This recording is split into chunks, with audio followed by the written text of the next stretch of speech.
ఒక నది ఒడ్డున ఉన్న మర్రి చెట్టుపై ఒక పావురం నివసిస్తుంది.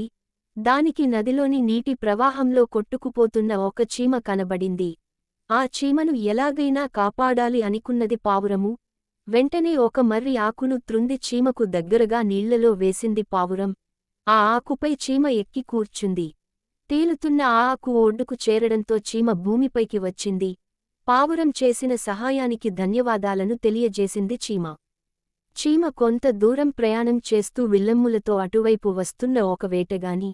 ఆ వేటగాడు పక్షుల కోసం 4 వైపుల గాలించడం చెట్టుకొమ్మపై కూర్చుని తినడంలో నిమగ్నమైన పావురాన్ని కూడా వేటగాడు చూడటం కూడా చీమ చూసింది. ఒక్క క్షణంలో వేటగాడు చెట్టు వెనుక దాక్కొని బాణం ఎక్కుపెట్టి పావురానికి గురిపెట్టాడు. ఇది గమనించిన చీమ పరుగుతో వేటగాడిని సమీపించి కుట్టింది. బాధతో వేటగాడు అరిచాడు.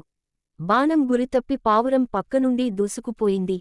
పావురం అక్కడి నుండి మరొక చోటుకు ఎగిరిపోయింది.